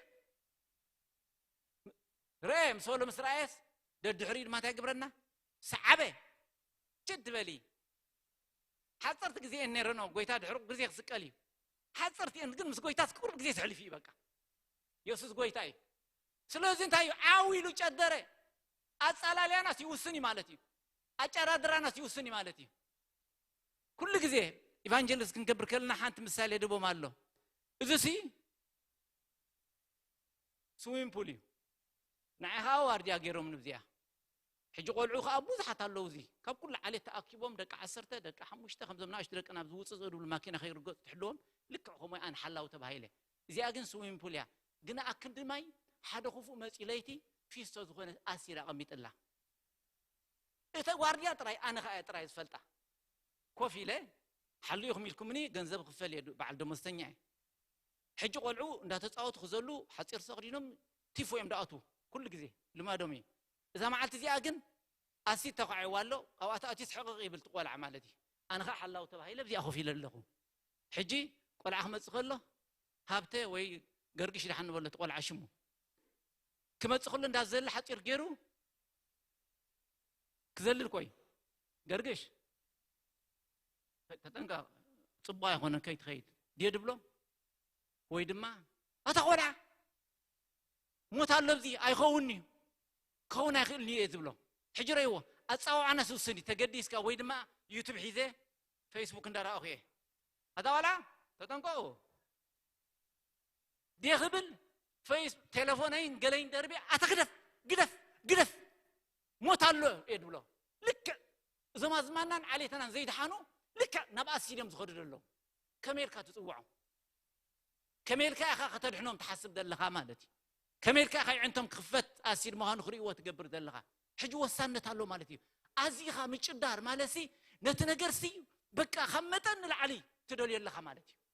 በቃ ሓደ ግዜ ኣነ ሰባት ክልቕታ ይብሎም እንብ ከም ዘይብለካ ግበሮ ብሎ ንሲራክስ ገለለሙ ነው ተይለን እስራኤል ወደይሲ እንብ ከም ዘይብለካ ግን ግበሮ ሕጂ ተለማምና ውስኒ ማለት እዩ ጥቁርቁሮ ነው ኮርነር ትገብሮ በቃ እንብስ ከም ዘይብል በቃ በትን ጌርካ ሕራ ይልጉ ሲራኮሲ ወላ ዲፈቶ አخሎ ሕራ ይል ከም ዝበካ ማለት እዩ ሕጂ ንሕና ኸ እዚ ኣዚዩ ጨደረ ድብለና ነው ትባርኖስ እንታይ ግብር ታዝነበረቶ ኮቦርቱ ከይተረፈት እንታይ ገርዋታ ባርኖስ ደርቢ ናብ ጎይታ መጺ ማለት እዩ ኣዚዩ ጨደረ የዒንት ሰባት ክፈት የዒንትና ክፈት ተኮይኑ ኣዚና ናብ ኣምላክ ክንጭድር ይግባአና ኢየሱስ በታ ድሕሪት መዓልቲ በዓል ድማ ይብለና እንታይ በለን ኣዚዩ እንታይ ገበረ ጨደረ ጸመተሎ ናባይ ይምጻ ዝጸመተሎ ሳይግብር ነቕኒቅዎ ኮይነት ቴምብል ናይት ዝነበረ ቦታ ኣነቃኒቅዎ በቃ እሱ ጥራይ ይስማዕ ድምጺ ካል ድዕብል ድምጺ አይነበረና ኢየሱስ ጥራይ ይስማዕ ነይሩ በርከ ስለምንታይ ዓው ይል ስለጨደረ ነተን ጽማት ይርየን ስለዘሎ ማለት እዩ ንሕና ድማ የዒንትና ክፈት የዒንት ሰባት ክፈት የዒንት ደቅና ክፈት ድሕዳ ኮይንኻ ዓዊልና ክንጭድር ኣለና መኽፈት ሓደ ምክንያት ታዩ እዚ ማለት ኢየሱስ ጎይታ እዩ አሜን አሜን ሃሌሉያ እግዚአብሔር እሙን ራብዓይ ሰብ ኤማሁስ ድባልቶም ክልተ ሐዋርያት ዝከረኩም ዶ ናብ ሓንቲ ገጠር ዓዲ ኸዱ ሕውስ ከም ሓላፍ መንገዲ ኮይኑ መን ይተሐውሶም ጎይታ ባዕሉ ግና ናታቶም ትገርመና ኣነ ዚያያ ይዕሊልዎም ዛዕባ ቡሊን ሓድሽ ክዳንን ታሪክ እንዳ ነገር ውሽጦም ይነዶም ነይሩ من مهاني لليوم عينهم تشوفين ومينير حنت نقدر جنجرهم السلك كم زحلف مسألة يبلنا على الأملاك زهرب كله ناخذ خلص صحيح عرار بخويني كم زحلف مسألة انتهي تبلنا نساتهم جنا مساتهم كحدرسي نانو تقادروا بابلو تقادروا انت مالتي لما تقادروا بلنا خلو على الأملاك مساتهم كحدرسي تقادلوا مالسي عربي أتسباي أزابد مالو يلوم بتأشى خير خبخ يكونون يلوم نو كمل كحج تخيد مسانا تحضر لك كم علالك كمان طعم بوا تحضر لك كايلوم بكا امبي كم زيبل انت غيرمو تقادي لومو نحنا ما عند سبات خفت عدا خوين كنقادل يقبانا بتصمم صلاتنا بكل ما املك كنودغ يقبانا كنقبرز يقبانا كنقبر يقبانا مالت ስለዚህ አቶም ታገረሞ ተጋደልዎ ይብለና ልክ ናባቶም ሰዓቶሽ ንኺድ ኣብ ሉቃስ 24:30 ኮነርማ ምሳታቶም ኣብ ማዕድ ተቀመጠ እንገራ ልዕሉ ባሪኹ ቆሪሱን ሃቦም ሽዑ አዒንቶም ተኸፍታ ኢየሱስ ምዃኑ ድማ አለለይዎ አታሜን ባብለታ ዋይ ኢየሱስ ይ ኣብ ስታርባክስ ኬርካሲ ታራስ መሲልካስ እንዳዓለርካ ይኸፊልካ ካፕቺን እንዳሰጥካስ ኢየሱስ ኩን ክብል ቅይር ክብል ኢማጂን ግበሩ ተጋደሉ እቲ ምግዳልናቶም አለማምኖም ወሳንነት ነይርዎ ማለት ኖ ፀሐይ ዓረቢያ ምሳና ከተሓድራለካ እናበሉ ስለደጎተቱ ኢየሱስ ድማ ነታማድ ቁርስ መሰበደስ እሱ ምዃኑ ተገሊጽሉ እትለይ ተኮይኑ አዛብ ይባል ዮም ዚ خباب ዚ አንድ ዓድ ዛብ ይድብሎ ነበርስ ገዲፎም ኢየሱስ ተገለጸሎም ናብ ይኸድ ይብለና እታ ማድ ከማን ወዱ አይመስለን قمت لهم يرسالم نحواتهم كنقرون مع البيترس كنقرون قويتا رغيبنا بقى خمس جرنا تقادينا يس بقى مسانا اما ادخوني لس قلص يلس سوري لنا رينا يلهم بسرات كبسرو بليت بنت اسم يرسالم تملسهم زحاسبوا حسوا لا قديفهم تاخغورهم دخل نور نفط قطر اي نغرنا مصحف قدس እግዚአብሔር ዋናው ግን ተገምጥ ይለም ካው ዛዓብን ይሄለን ኢየሱስ ርኢኻ ከመልካ ተዓረፍ አሜን ይዒንቶም ስለተጋደሉ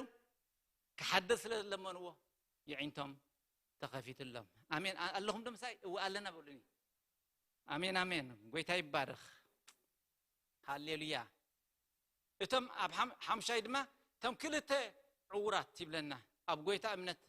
ይሃልኻ ይዒንትኻ ክፈት አብ ጎይታ እምነት ክልወና ይግባ ሽዑኸም ናቤት ማቴዎስ 9 ናቤት መስአተወ እቶም ዕውራት ናው መጹ ኢየሱስ ድማ እዚ ምግባር ከም ዝካለኒ ተአምኑ ኢኹም በሎም ንሳትማ እወ ጎይታይ በልዎ ሽዑ ካብ እምነትኩም ከም እምነትኩም ይኹነልኩም ኢሉ ይዒንቶም ተንከየ ይዒንቶምማ ተኸፍታ በቃ ይዒንት ክፈት ድማ እምነት ክልወና ኣሎ كنامن سبات እግዚአብሔር ይዒንት ከም ዝኸፍት ክንጽልየሎም ከልና ይዒንቶም ከም ዝኸፍት ናምን ንዓና ድማ ይዒንትና ክኸፍተልና ከም ዝኽእል እግዚአብሔር ክንአምን ጎይታ ክንአምን ይግባአና ኢየሱስ ጎይታ ስለዚ አመንዎ ድማ ኣብታ ከተማቲያ ትምርቲን ተአምራትን አይገበረን ይለና ቶም ዮሐንስ እቶም ናቱ ዓሌት ሰብ ይሁዳስኒ እንታይ ገረመን ጎይታስኒ ሙሶም ስለዝዓበ ክላኽ ከሎ ስለዝፈለጥዎስ በቃ እንታይ ኮይኑ ከም ዝበቃ አዲኻ ቆልዓ ከላ ትፈልጥ ቆልዓ ደለኻ መስለ ድባህለ ዓድን ከም ስለምሻሎ ልክ ንሳቶም ካ ኣብ ይሁዳ መጽ خلص በቃ ስለዚህ አመንዎሲ ኃይል በቃ ይወጽን ይርሃብ ጎይታ በቃ ንቁርብ ሂደት ይእዱ እዳው አንቢሩ ፈወሰንበር ኃይል ክገብር አይተኻሉን ስለምታይ ኣብዚ አመን ህዝብ ምግልጋል በጣም ሓደገኛ እዩ ምንም ሪዛልቱን አይትሪየልኝ ማለት ስለዚህ ክንአምን አለና ይዒንትና ክፈት ክንአምን አለና ይዒንት ህዝብና ክፈት ክንአምን ከአለና ይዒንቲ ቤተሰብናን ሕዋትናን ክፈት ምእንቲ ስለዚህ እምነት ወሳኒ እዩ ማለት እዩ كم امنتك يخنل كم سولس يعينت دما تخفته يبل امين اتامين بولو يسوع غويتاي امين هاليلويا شارشاي هارب اولوس ابغر هارت اسران شدشتن 10 شمنته المحبر املاح نعنا ناقلقلتي يعين سبات نكفت سلطان توهيبناي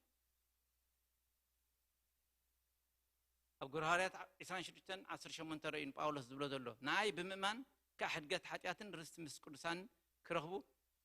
كاب سلمات نبرهن كاب سلطان سيطان نب أملاك ملسو يعينتم كتكفتلهم الأخاكا الله ناي باولوس تزعبي يسرحو يتأجداسي لزوزدو نبرا سرحو نتاقبري الناخده وانجيل ندانقره يعين تلبهم تاع مقبر مخفات محبر املاح ابز مدر زل الله حجم كريستوس وكيلا مالتيو اتقن دعيات سرحان يعين سبات مخفات الاخكالو لوغاتينا مالتي نحنا ስለዚህ እትን ላአኸው ድማ يعين سبات نكفت اب حدا بيت سباتينا سي نكريستوس زي فلطو نور بوانجيل منغار يعينتم تخفت نا اسلام بيت سبت خوينا مسي يعرقتها غيركا نا بيت ممكن ادخلها يسوس عيسى يددحني لك يعينتم تاي مقبر مخفات منفسك امسخاي منفس املاك كانتاي ريداي خاي كابيا زادم صدا تليفون ده يسوس غويتاي ስለዚህ يعين سبات كنكفت سلطان هيبنا እዩ ንጳውሎስ يعين سبات ክትከፍት ልኸ ካለኹ ካብ ጸልማት ናብ ብርሃን ከተምጽእ ልኸ ካለኹ ማሕበር አምላክ ካኢልዋ ማሕበር ማለት ካ ንሕና ኢና አሜን ኢየሱስ ጎይታይ هاليلويا الأخكا الله أبي سياس 40 كلتنون كوم يولنا على أملاح عند عورات من تكفت نؤسرات كبيت مأساتي نتابع صلمات زنبرو كم أسرتم من تختوصهم أنا إجابير بصدقي صوعكوها بيركا كحزا كان كحلوة كان كيدان هزبي برهان أحزاب قبرك أيه أمين طيب لالو يعينتم كتكفت الأخكا الله أنا إجابير صوعك قبلنا له بكرسوس صوعد نحردا خوينا ويتاي السبارخ اتمنق نمجمريا لعلو كله كنقبرو زلنا سبات وانجيل نغيركا يعينتم مخفات مالتي تشاوعين مጨረሻን ማህበር ለዶቅ ያብ ሐድች kidan ብራ ዮሐንስ እንድሕዳሪና እዛ ማሕበር እዚኣ ኣብቲ ጽሑፍ ክነግረና ከሎ ኣይዝሑል ኣይውዕያትን ከም ዝነብር ባይዞ ወይ ዘመንእስያት ከና ዝነበርና ዓንቶ ኣይነገርኩም ረሲዕዮ ደስ ጎይታይ ዘመንእስያት ሒዝና ገሽና ቅኒና ኢና ቶም ናእሽቱን ዞም ዕቢ ዝበሉን ኣነ ምስ ሰምዑ ዝበሉ ነይረ እቲ ፀዋዕናይ ኣገልጋሊ ካብ ዳላስ ይመፂ ኢትዮጵያዊ ብሩኽ ቆልዓ እታ ትምህርቱ ብዛዕባ እዛ ማሕበር እዚኣ እያ ንደቅና እንታይ ኢልዎም ንደቅኹም እንታይ ኢልዎም መሲልኩም ኣነ እውን ነይረ ኮይነ ኢዘር ዓለማዊኽን ወይ ድማ መንፈሳዊ ሓደ እግርኻ ኣብ ዓለም ሓደ እግርኻ ድማ ኣብ መንፈሳዊ ክኸውን ኣይኽእልኒ ስለዚ ዝሑል ወይ ርጡብ ክትከውን ይብልካ እናበለ ምሂርዎም ማለት እዩ ስለዚ ንሕና ድማ ብጸሎት እንደግፎም ንደቅና እቲ ቃል ኣትዩ ውሽጦም ከዓይ ማለት እዩ ዝተሓዋወሰ ናብራ ምእንቲ ኸይኹም ዝመስለኩም ደሎ ንስኺ ግን ዒርኪ ኢኺልዋ ነታ ማሕበር ግና ካባይ እንታይ ዓድጊ ኣነ ኩሕልሲ መጸበቕ ትገብሮ እዩ መስለኒ ነይሩ ለካ ፎሲ እዩ ንፎርማ ድግበር ይመስለኒ ነይሩ ግና ኸ ለካ የዒንትኻ ይፍውስ እዩ የጥዕ እምበር ነዛ ማሕበር እዚኣ እንታይ ኢልዋ ይርኢ ኣለኹ እያ ትብል ነይራ ብሂወት ኣለኹ እያ ትብል ነይራ ግና ዑርት ምዃና ርእሲ ኩሕሊ ካባይ ዓድጊ ኢልዋ ኩሕሊ የድልየና መንፈሳዊ ኩሕሊ የድልየና ኣሎ ማለት ኢየሱስ ጎይታ እዩ ምእንቲ ክትብትም ብሓዊ ፀረ ወርቂ ካባይ ክትዕድግ ሕፍረት ዕርቃንካ ምእንቲ ከይትቕላዕውን ክትክደንን ከዓ ጻዕዳ ክዳውንቲ ምእንቲ ክትርኢ ንዒንትኻ ክትኩሓለውን ኩሕሊ ካባይ ክትዕድግ እመኽረካ ኣለኹ ስለዚ ነዛ ማሕበር እዚኣ ነዛ ቀዳማይ ወርኒን ዝባ ዘሎ ዕረቕቲ ምዃና ይትፈልጥንያ ሃብታምን ፈሳስና እዮም ድብሉ ነይሮም እሱ ድማ ነኖ ድኻታት ኢኹም ብብሎም ነይሩ ዕሩቃት ኑድያት ኢኹም ከማን ኢልዎም ግና ኸ እሱ ጥራይ ይኾኑ ድማ ንርኢ ኣለና ዕሪና ኩሉ ንፈልጥ ኢና ካብሉ ነይሮም ነኖ ዕውር ኢኻ ካባይ ደኣ ኩሕሊ ዓድግ ዒንትኻ ምእንቲ ክትርኢ ይብሎም ኣሎ ማለት ሎሚ እዚ መሰጅ ንሕና ልክዕ እታ ማሕበር ከም ማሕበር እቲኣ ኮይና ንውሰዶ እስኪ እግዚኣብሔር እንታይ ይብለና ኣሎ ካባይሲ ኩሕሊ ዓድጉ ይብለና ኣሎ የዒንትና ምእንቲ ክፈት ካባና እንታይ ይኾ ካብ እግዚኣብሔር እንታይ ንዓድግ ኩሕሊ ንዓድግ ወርኒን ኣብ መጨረሻ መጽሓፍ ናይ መጽሓፍ ቅዱስ ወርኒ ዝወሃብ ዘሎ ነዛ ማሕበር ግን ኣለኹ እያ ትብል ነይራ ትድገርመኩም ኣለኹ እያ ትብል ነይራ ኢማጂን ብግልኩም ሕሰብዎ ኣለኹ እንዳበልካ ደየለኻ ክትከውን ምስ ኣምላኽ ኣለኹ እንዳበልካ ወላ ሓንቲ ባዶ ክትከውን ውሽጥኻ ኢምፕቲ ክትከውን እግዚአብሔር ካብ ከም ዝየድሕነና ስለዚ እግዚአብሔር ኩሕሊ ካባይ ዓድጉ ይብለና ኣሎ ንምንታይ ኣጸብቂና ክርኢ ዒንትና ሰማያዊ ዒንትና ምእንቲ ትእምርቲ ምእንቲ ክርኢ ኣብቲ ቃሉ የዒንትና ምእንቲ ክኽፈትሲ ኩሕሊ ክንዕድግ ይደልየና ኣሎ ማለት ስለዚ ዒንትና ክኽፈት ቅድም ንሕና ድሓርካ ቤተሰብናን ሕዋትናን ኩሉ ዓሌትናን ንኩሉ ማሕበር ኣምላኽ የዒንታ ክኽፈት እግዚአብሔር ይደል ኣሎ ሎሚ ጻውዒት ናይ ኣዋጅ ናይ እግዚአብሔር ታዩ የዒንትኹም ይከፈት ኣብ ሕግኻ ትእምርቲ ምእንቲ ክርእስ እግዚአብሔር የዒንታ ይክፈተለይ ነግረኩም ኢኻ 46 18 መዝሙር ዳዊት ቃታ ይብል እግዚአብሔር ንዕውራት ይፍውሶም አሜን የዒንቲ ዕውራት ይኸፍት እግዚአብሔር የዒንትና ይኽፈቶ አሜን የዒንትና ይኽፈቶ ከምዚ ናይ ግላ ናይ ኤልሳ የዒንትና ይከፈትሞ ብምንታይ ተኸቢብና ከም ዘለና ልክ የዒንቱ ዘይተኸፍተ ሰብ እንታይ መጾ ኣይትፍራህ ኢልዎ ፍርሃት መጻካ ራዕዲ መጻካ ተስፋ ዝቆረጽካሉ ነገር ብድኾነ ነገር ኣብ ቤትካ ድዩ ኣብ ቤት ደቅኻ እንታይ ድመጽ መጀመርያ ግዲ ህይወትካ ፍርሃት የዒንትኻ ምስ ተኸፍተ ግን ፍርሃት የለን ንምንታይ ብሰረገላታት ናይ ኣምላኽ ተኸቢብካ ኣለኻ ብተስፋታት ናይ ኣምላኽ ተኸቢብካ ኣለኻ ማለት እዩ ኢድ ኣምላኽ ምሳኻ ከም ዘላ ይረኣየካ ማለት እዩ ስለዚ የዒንትና ተኸፊቱ ነቲ ቃል ኣምላኽ ኣብ ዝተሎ ጻሒፉ ተስፋታት ኩሉ ናህና ኢልና ኦን ክንገብሮ ንጅምር ንዓይ ተጻሒፉ ክንብል ንጅምር ማለት እዩ ስለዚ ትእምርቲ ኣብዚ እዩ ዘሎ ማለት እዩ ከም ኣምላኽ ኮንካ ትርኢ ንዘበን ከም ኣምላኽ ኮንካ ትሪኦ ብዒንቲ ኣምላኽ ኮንካ ትሪኦ ምስ ኣምላኽ ሓቢርካ ትሪኦ ንብጻይኻ ከም ረኣያ እግዚአብሔር ጌርካ ትሪኦ ተጀሚርካ ከመይ ይደፍቅራ ንሓብቱ ንጎና ዘላ ሓብቱ ከመይ እግዚአብሔር ይፍቅራ ብዘይ በቃ መወዳእታ ብዘይ ብሉ ፍቅሪ እግዚአብሔር ገሊጽ ተስኻድማ ከም ከተፍቅር ክትጅምር ማለት ንዘቀየ ሙኻን ንተባእስኻን ዕርቅ ክትገብር ትጀምር የዒንትኻ ተኸፊት እያ ሕጂ በሪህልካ እያ ትብድሕሪት ኮይን ዝዋጋ ተለልዮ ኣለኻ ማለት እዩ ስለዚ እግዚአብሔር ነዛ ማህበር እዚያ ኩሕል ዓድጊ ይብላሉ ለምን ይብለኩም አለ ማለት እንታይ ብለናሉ ለምን ክትልምን ከለኻ ድማ ቀሲልካ ኹንካ ጨድር ዓዊልካ ብኸ يعينتها خفو واستخوين إمن دما يبلنا الله مالتي يعينتنا من تخفت سغيلنا تمالالستين خون كم زهايمانت بقى لم دخوينك أب فازريسين دعنا جيركم دي عاركوني روقم كاماي كابنيش تم يمعروخ بعد دخلوا حج بتعم يوم فقر جن خمس يلن فقرية كفاقرو قديم حج فازري every single day كابتاسر حبتا education وصيلو سني نبي يتخيت نفتن دقم كامل حنت مع التبغير تصلوا ولا تم كاستمر اتاوي خيد السبا يبلوا حجي بيت املاح ما خم خونه كخلي لم يلك بقى علالو طعم خونه سب علالا طعم خونه سب كتريل كتمت نا نا نا نا بيت املاح تمت يعين تخافتي يعين تناخفت قال تمرتا بيتنا خون تمرتا بيت سبنا حواتنا نخون إنا نمصنا بيت املاح نغويتا نغلغلنا نمص ስለዚህ ልምድ ሆይንና ጥራይ ንምሳ ካብ ሃይማኖት ንውፃ በቃ كم زبك قوچوچو እንዳበለካት መጥተልካ ጸገም አለካስኻ ክልመነል ካለው عين تخفت فتحت ይልካ ቤት አቦ ይخيዳለሁ ይልካ ትመጻለካ አሜን አሜን ዶ ኣብ ኩሉ ፕሮግራማን ما بتخالكم تخافلوا ኣብ ጸሎዲ ኣብ ድኾነ ነገር እንትሰርዑን احنا ማለት ኢየሱስ ጎይታይ በቃ እስኪ ፍንህኒ ሪቫይቫልሲ ክጅመር ተኾይኑ ካብ ምንታይ ጅምር መስልኩም ካብ ንእሽቶ ማሕበር ከምዚታት ይጅምር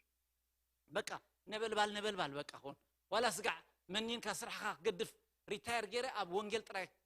كسبخي تبلولو كمصبك السمعيتات كملسنا ندنزس كم الناس يراينا الله እንዳበልና او خين موت كم زي ጨጓር بعረ خبل ديوم دلو عدنا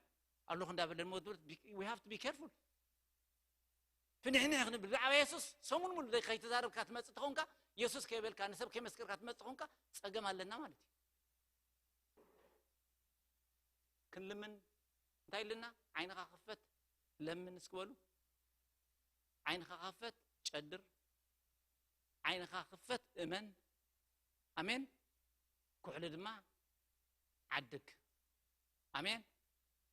يسوس ጎይታይ كلنا هبدلنا انت سينا درار ጎይታ አለና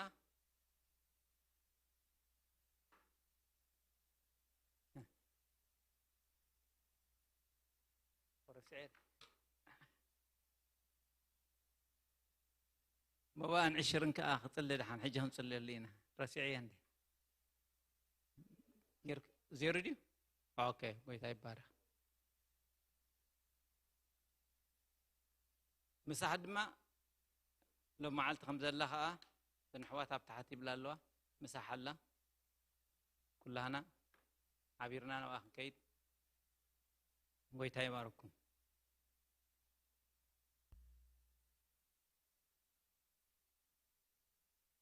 حدرا ذات مسألة سنبت كم زار ولكم بيكنيك يدلنا سبات حيدنا نمسا بساعتنا دمان نرخب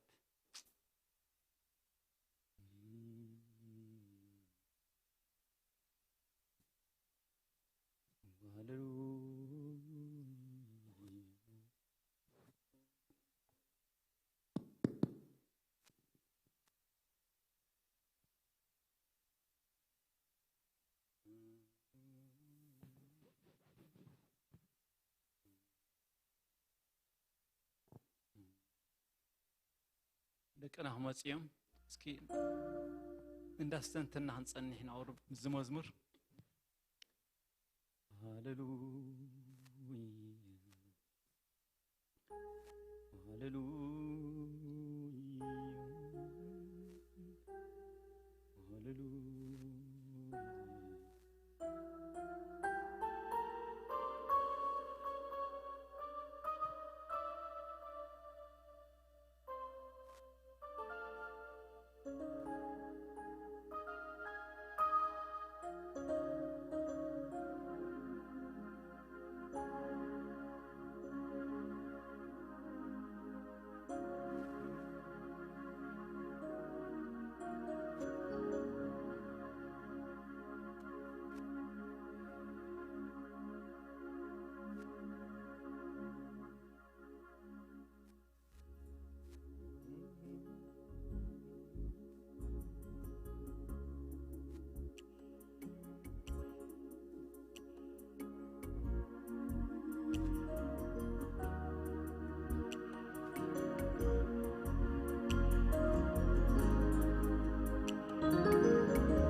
هاليلويا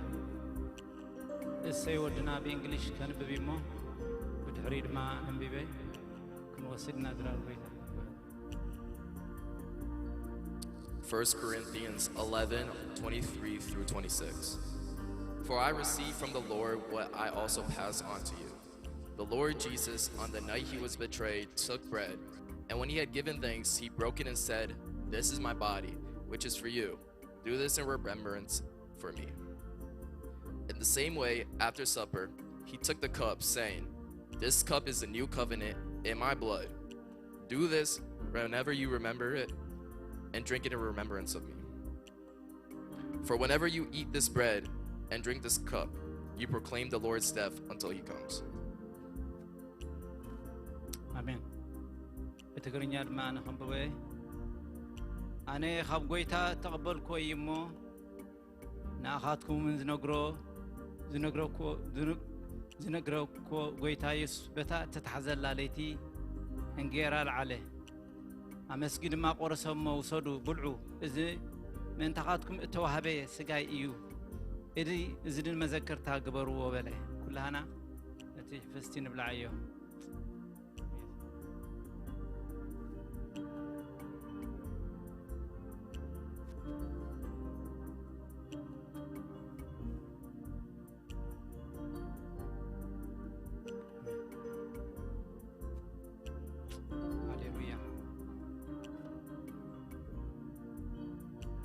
مالت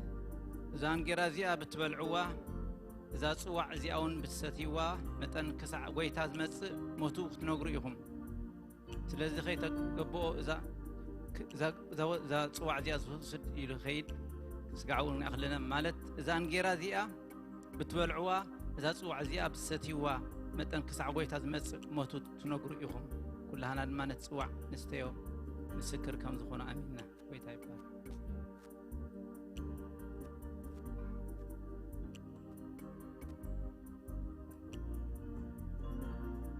هاليلويا نصلينا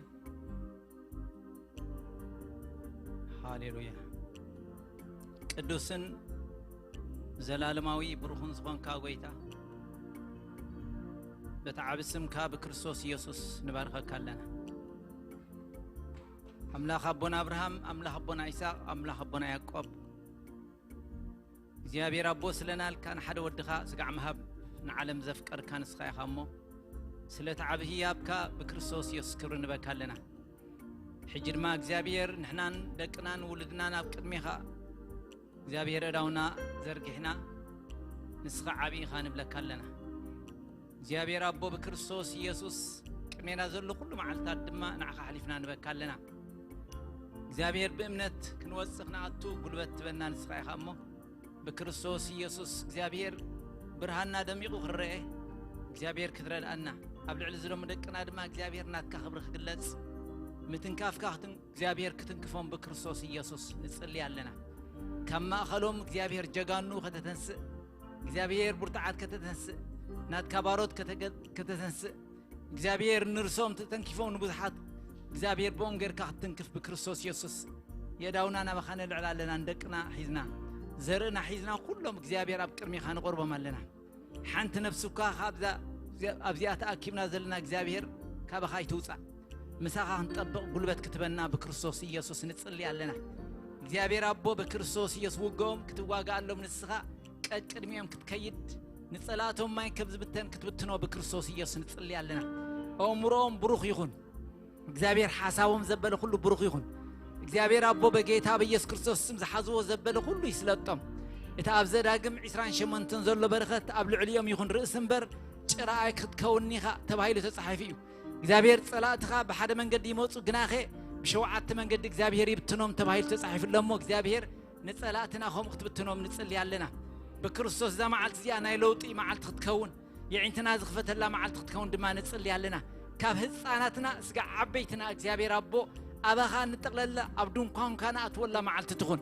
በኢየሱስ ክርስቶስ በሁሉ ነገር ረዳአና